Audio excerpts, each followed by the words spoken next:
to The Leader's Edge, our weekly live interview show where Georgia Donaldson and I, Emily Chiwa, feature successful CEOs and professionals who are so kind to share their stories with us.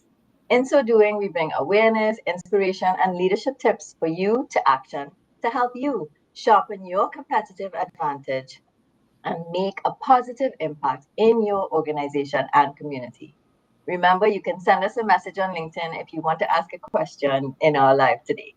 So, our topic is nourishing your leadership style. A couple of weeks ago, I know, interesting topic. Love it. Nourishing. Yeah, a couple of weeks ago, we shared on old school versus new school leadership styles. And today, we are going deeper on this issue of your style of leadership. As we all know, we would be learning now from these talks awareness that unlocks our ability. Oops, sorry, that is a wrong line. Oh my goodness. Gosh, sorry It's about that. early, Emily. It's early. It's early, and I'm still having my coffee. Yes. So really, I want us to think on honestly, this is what I was supposed to be saying about Mhm. your leadership style as we welcome Rachel Renie, our guest. She is the CEO and co-founder of the Market Movers, and she's gonna give us this idea of what it means to nourish your style. So I hope you bring to awareness what your style is. Think about it a little bit just before we get Rachel on. Rachel wanted to introduce herself. She has this nice way of doing it, and then I'll Yes. let Georgia kick us off with the conversation. So Rachel, take it away. Good morning. Hi, everyone. Thank you so much for having me. In a nutshell, I would say I will work for food. I'm passionate about local food, local agriculture. I'm started the Market Movers Limited when I was 24 years old, and my trajectory has gone into four different food businesses after that, with and all still connected and involved around the agriculture value chain. So we're trying to close the loop on from the farm side straight to the consumer side, if that in a nutshell makes sense. And D Market Movers Limited started 2009. I was 24 years old, so my leadership style was just figure it out, right? Um, but of course, it has evolved over the years. We've grown D Market Movers from 10 online customers to over 10,000 online shoppers. We've done over 750,000 deliveries across Trinidad and Tobago. And we've sold over 1.5 million pounds of local food on the internet. In Wow. a time when we were told Caribbean people not going to shop online. They didn't have personal computers, they didn't have credit cards, but we believed that it would be something that would be necessary, getting healthy food conveniently. Since then, we launched a farm to table event, our moving table, where we use 95% local ingredients because we wanted to show that local is great. Local ingredients, can have added value. Then we launched Farm and Function Limited, which is the Caribbean's only 100% locally grown frozen fruit product for smoothies, cocktails, healthy Wow. desserts. We now distribute nationwide, we export regionally. And then we have Market Movers Design, where we help food SMEs. We've serviced over 300 food SMEs across the Caribbean, helping them with their own branding, packaging design, marketability, compliance, which is a big part of food and being involved in food. So Right. that's been the evolution. Of course, my leadership style has changed over that time, but Mhm. so far I have four businesses. So Wow. four businesses, in business Mhm. since you're 24 years old, in agriculture, which is like Mhm. I don't know, but for me, I guess, and I'm biased obviously because I've always been in the corporate sector. So Yeah. agriculture just sounds like a very tough sector to do well in. Of Mhm. course. It has all these variabilities, there's all this stuff going on. So I can imagine, Rachel, you're gonna be sharing a lot, right, Georgia? Yes. Yes. Rachel, that is fascinating. And when you Yeah. think of agriculture, oftentimes you think male dominated, but you're a woman Mm, forging your way in that field. yeah. And I love the tagline that you talk about, will work for food. Yes, And I love I it. I know mean, you we work have, for money too. oh, I'm just I know, saying, and that's exactly where I'm heading. food is the core. Yeah, because you have farmers and you have SMEs that you deal with, and you have your team members. And I'm sure they all really want to talk about that tagline, work for food. But Yeah. how does your leadership style get them to work otherwise, not just for food because they want money? How do you engage them and get them going? Uh, Flat out, I think you have to understand your why, like why Mm-hmm. you're doing something. It doesn't matter if it's, watching a series or whatever it is. You need to understand your why. And Mm-hmm. anyone on the team, you must be eating local. You must know something about food. We actually, one of our hiring criteria is that you have to either love food or you have to either love cooking. We prefer both because anyone who cooks kind of has a discerning factor already, right? You know what Mm-hmm. is fresh from not fresh. And when Mm-hmm. you have that sensibility, it just guides you throughout no matter which of the companies you're working with us with. Mm-hmm. You have to understand, what is good food, healthy Right. food. Our core values are health and convenience. So if it's not healthy and if it's not bringing the customer something conveniently, then it doesn't make sense. So the Right. why is a part of that.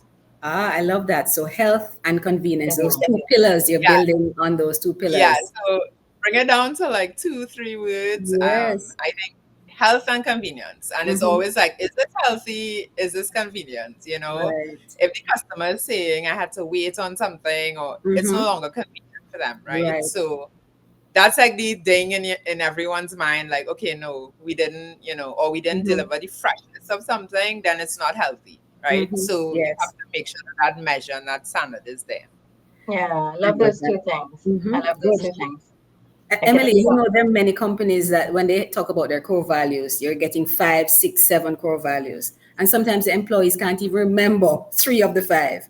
But correct. you Oh, have it's health like and you have integrity. convenience. You Yes. know, It's good to have that. But I when you think talk about health, characteristics are a given. Like yeah. it's a given that you have the characteristics, but that core message is, Mm-hmm. yeah, health Yeah, and convenience.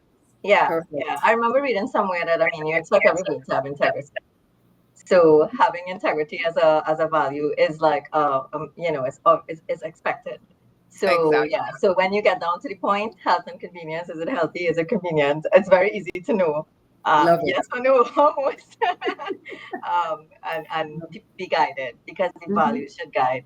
So coming back to this nourishing leadership style, Yes. Rachel. I mean, I remember when we had our initial conversation, you were telling us about how this style evolved and why nourishing. So Yeah. take us through a little story around you and that, if you want, if you like. So when I say nourishing, I mean I do mean obviously physically, like eating well, because it is Mm-hmm. a core part of our business structure. Yeah, Um, but definitely nourishing, as in you must start somewhere. I started this company with my business partner David Thomas, and having a male business partner is, you get that balance for sure. And he was a little older than me, much older, a little bit. Don't say I said that. Um, we won't see. He's like 7 years, not bad, but Yeah, it really, when I started, when you start with your leadership style, it's really figuring out who you are. I Mm-hmm. yeah, think it's a process of peeling away who you are, who you're going to become. So at 24, I mean, I was super micromanaging, super, because I was literally crafting out, the framework of what we were doing. yeah, So yes, I was one of those leaders who, I mean, the team was small at that time. It was like maybe 5 people. yeah. So with Dave, I mean, at first it was just me and David.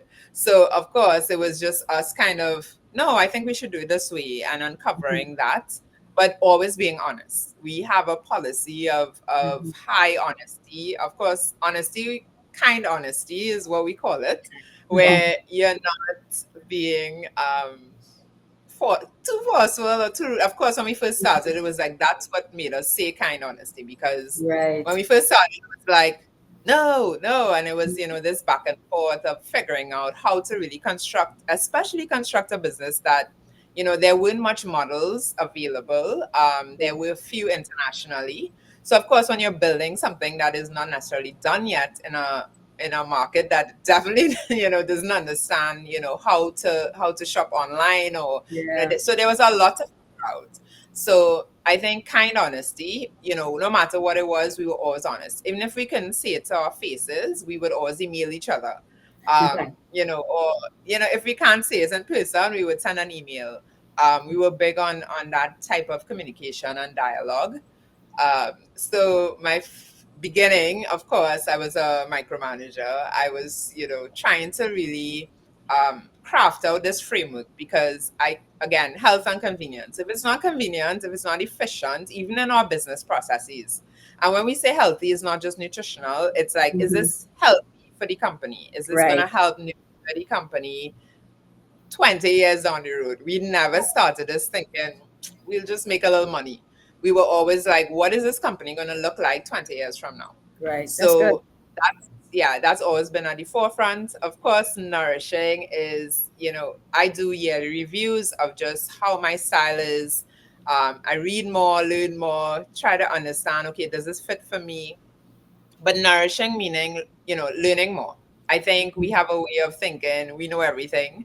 There's so much information online, and because we've always been in e-commerce, digital, access to information has been unlimited, right? So Mhm. I think the more knowledge you gather has helped me nourish that leadership style. Mm-hmm. Of course, then well, because if you're, I mean, hungry, like anybody hungry, like they can't perform, and especially if they're nourishing themselves with things that are not going to satisfy them for more than an hour, right? Yes. So that's where your complex carbs and your high nutrient foods and all these things can come in, um, as well as learning and then applying. So we do a lot of piloting in the digital Okay. space. You have to pilot, you have to test. Mm-hmm. You can have a great idea and then like fall flat with it, right? Yes.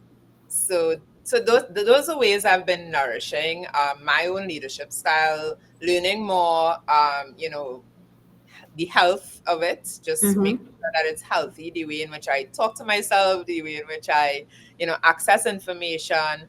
I test it out, see if it's okay with me, with the team, as well as taking it to that next step of continuously, yearly, annually, we always review, how did the year look. We have team retreats and we really try to be, again, that gentle honesty, kind I honesty. love that. I love Yeah. that kind and gentle honesty. And Yeah. Rachel and Emily, too often when we think of nourishment, we only think of the food that we put in our bodies, but we don't think of the things that go in our mind, and that feeds our soul. And I Exactly. love when you talk about that balance, balancing both, your body and your mind and your health generally.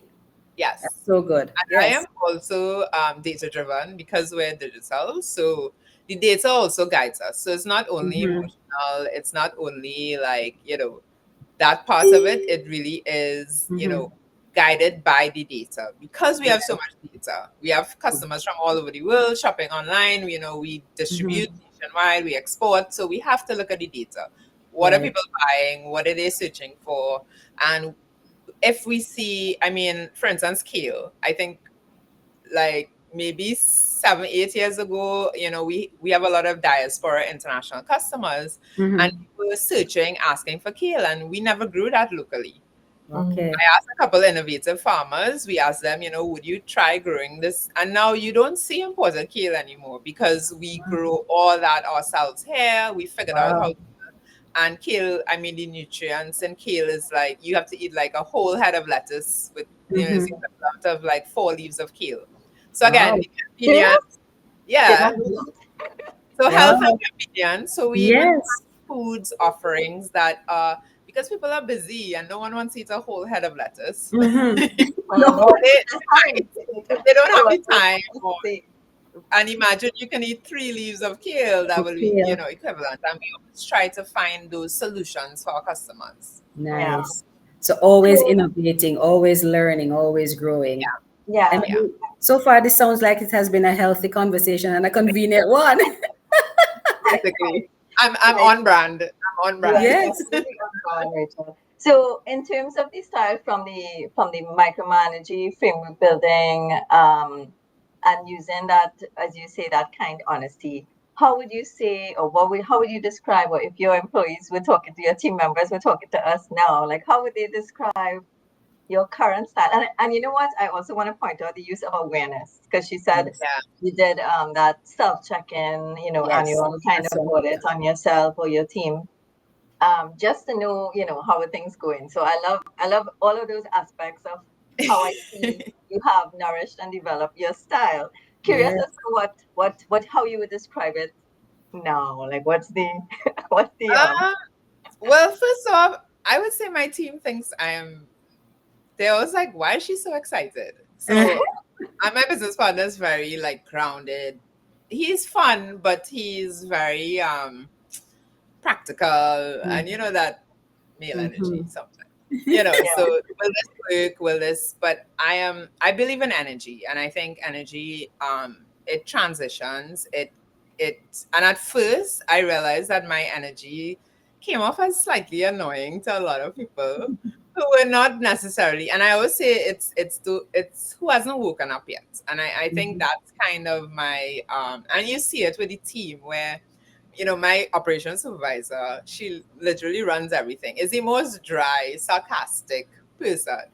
And you've seen her become, absorb that energy, but translate it in her own way.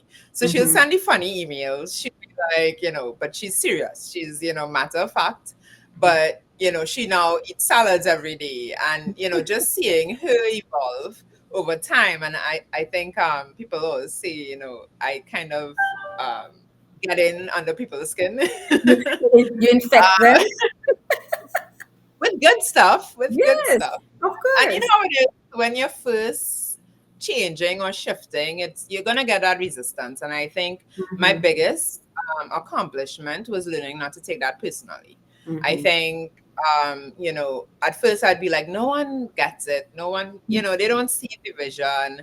But then I was like, okay, well then I'm maybe not communicating it in a way that's absorbable for them. Mm-hmm. So when I come Right. in, team meeting, but before I manage expectations. So I always have an agenda. I always have some sort of guidelines of what to expect. Mm-hmm. And there is that open feedback, Friday reviews, we have like creative days, we have days where, it's not, people can, the team can take a work from home or if you really need that time to, but again, it's all guided by Mm-hmm. that framework that I described, right? Right. If you're outside the health and convenience, if you're outside of the core values of the company, then you're not really, you know, um, working within the framework. So Mm-hmm. my high energy, I had to learn to taper it because I realized some people are just never going to be morning people. Some people are just never, and you have to meet people where they are. Like my Of business course. partner and I are morning. We're more morning people, so we have to get the team on early. 2 o'clock is siesta time. It's they want to relax and talk and stuff like that. But then they'll drive back up around 3 to 5 p.m., 6 p.m. sometimes. Mm-hmm. So and everyone is different. But that transition of learning, I think the most important thing I learned is that really being an entrepreneur and growing your business is learning how to manage people and Yeah. being a leader. We think that we can do it ourselves. So that was one leadership style I had to learn. I had to stop doing the day to day. I Right. mean, I'm not in Trinidad right now, so the fact that I'm even here and able to like do this part of it is really great for me to be able to do that because and the company is still running. I hope. Yes. of course. No, it is. It is. I checked it. Of course, Yes. we have the digital dashboards. You can check, manage, and track those things. But I think we have a very again that kind honesty of That's good. guys, y'all are not pulling your weight here. Or I felt like, and we see it like, and to see the team sort of express themselves and grow over time, it's like. I always look back at our old emails and I'm like 2 words. Now the emails are like paragraphs and like notes and links to things and just seeing the team evolve over time has been Mm-hmm. amazing. Yeah. That's wonderful. Yeah. Wonderful. Emily, I feel nourished. What about you? I'm Yeah. gonna send you guys some smoothies, some frozen fruits for sure. I would love you guys to Oh, That is so try it out. sweet. nourishment in another way. Yes. I think I like I that know. So part. that was something I learned after every meeting where, we would send a fruit basket or we would send our Yes, products because it's that deeper connection. that's And true. we even get ideas out of it because it's like, Mhm. oh, well, why don't you do this fruit or why don't you package it in a smaller size? And Yes. yeah, so that again, honest feedback, and it sort of created that space for our customers. And when you Mhm. have online 10,000 online shoppers, you have over 300 farmers, you have over Yeah. 200, 300 SMEs that you're dealing with. You want people to be honest You with you. get the feedback. Yes. Yeah, Exactly. yeah, Wonderful. yeah. Emily, we will send feedback. We will. For I sure. mean, Rachel, I mean, this has been great. I feel like we could talk to you for another hour or Yes. so, I or more. Um, know. you know, but I feel that we got a lot from a lot of tidbits. There's so many Mhm. nuggets here. So if you're an entrepreneur, first of all, or thinking of getting into this kind of business line, I mean, what Rachel shared today, as I said, just the tips of the iceberg, but Mhm. there are really gems in terms of how she's grown over the years, Mhm. how she's changed, and intentionally so, how Right. she's used the values and really embedded them within the company, Mhm. and helped people to grow. And it's not just talk, right? Because you're in the food business and you care about people being nourished in your company and everyone you meet. Yes. So I mean, it's like you're not faking this. Yeah. I'm walking, She's walking the living. Yeah. walk. The team, they're living the values. She Yeah. is Yeah. living her own values and it translates. So loving all that you shared, Rachel, in terms of nourishing leadership styles. I think the one other thing that people could take away is the fact that your style can change. And Yeah. so over time, if something isn't working, read, check, learn, talk Mhm. to us coaches, whatever. There are Yes. That self lots audit of is people. very important. Yes, Auditing yourself. Yes. Yeah. yes. Self-auditing, becoming more aware. I think Mhm. nothing changes if we're not aware of it, right? That's it. Um, That's If it. I have to give people one thing to do after this, I would Please. say is update your bio. Every year, I actually update my bio, and I'm like, Mhm. oh, I did this and I accomplished that. And I think we get lost in the day to day. So, updating your bio, and this is for everyone on the team, Mhm. updating your CV. It might seem like you're working for yourself, but it's necessary to do that because it Yes. reminds you this, okay, I'm qualified in this now. So training is a big part of our process. So Mhm. now I'm qualified in this, now I'm certified. And you feel great when your CV Yes. is now 2 pages, when it start you were like trying to fill in everything, make bigger fonts to like make your CV look better. So it's I think that's one takeaway I would say to go do an action today. Look at your bio. Excellent. If you don't have a bio, write one now. It doesn't Mhm. matter. You don't have a talk to do, it doesn't matter. Be prepared to really internalize and look at yourself. What have you accomplished, and give yourself credit for that. Excellent. yeah, Excellent. Rachel, celebrate wins. this is a great way to start our Monday morning. Yes, Yes. Thank you so much. thank you so Emily? much. Yes, thank you so much, Rachel. It's really a pleasure to have you. We enjoyed the conversation. It felt great. So all the best on the rest of your trip abroad, and Thank thank you for you. joining us while being abroad in No, Yes. lovely it was technology. great. Thank you for having me. Really, really. And all the best with all the businesses. Yes. And I'll keep you all Yes. posted as we grow as Wonderful. well. Yeah. Wonderful. So, Take all care. right, take care. Bye. Bye Bye, bye. everyone.